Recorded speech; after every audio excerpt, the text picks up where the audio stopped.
It's baking day for the sourdough adventures with Janie. Here it is after having risen for 36 hours. I left it in a little extra overnight. And what I do is I have one of these nonstick thingies that I got years ago from Pampered Chef. It's made by Fox Run. Works great when you're doing pie crust. Well, works great to control the mess with making bread. And what I do is with a gloved hand, safe nitrile gloves, non-latex, and I get every bit of dough, as much as I can, out of the bowl. And then what I'm going to do is knead it, and by kneading it, I mean I twist, I turn, I punch, I twist, I do it in the air kneading. That's what I call it. I don't know if anyone else has done it. And when I've done that just a few times, then I spread it out, almost like you're going to make a pizza dough, but don't. Just kind of into a thick rectangular. And that's when I apply my garlic. I use powdered garlic, organic, by Star Wars Botanicals, and I am generous. I cover it completely. This is the key for the flavor that's in my sourdough, for anyone who has tried to replicate it and hasn't been able to. The key is in the garlic and the amount of garlic used. See that? Yum, yum. And then, I put my glove back on, and I roll it. I just kind of roll it like this to get so the garlic is all on the inside. And then with that roll, I then start twisting and punching and turning and twisting and just manhandling this piece of dough. Then when I believe that it is all set and it looks good and it's got that smooth look to the dough, I kind of pat it into a semi-round shape. It'll eventually go round.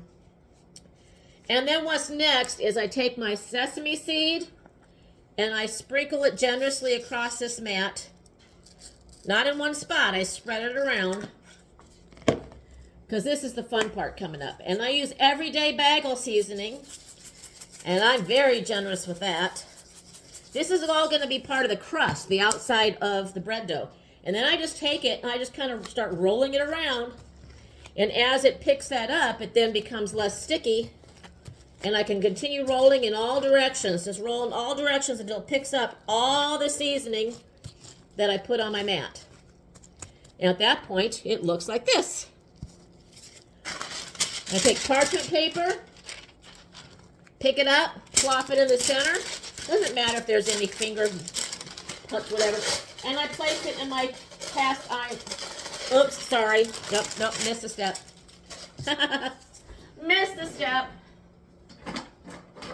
This is the important part. I don't want a big fat flat loaf. I want my smaller loaves. So what I do is before I roll it around in all the seasoning, I chop it in half.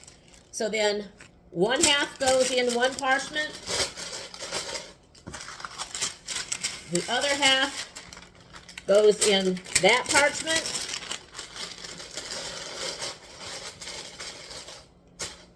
And I'll show you that in a second. And then I take my, I'm going to try to take my gloves off so I can reuse them for the next loaf. Because I do this assembly line style. And I get all my loaves ready before the first batch even goes in the oven. I end up with 2 cast iron pans so I can cook 4 loaves at a time. But I take my lamb or lame or however you want to pronounce it. It's spelled L-A-M-E, I believe. That's a razor blade that's on a handle. And you want to make a slice in your dough. 2 or 3 slices. I usually do one long one in the center and one on either side. And that allows steam to escape so your loaf doesn't just burst. So that's 2 loaves in a cast iron pan. And now I'm going to put the lid on. And it needs to rest for several minutes prior to going in the oven. Your oven is going to be set at 450.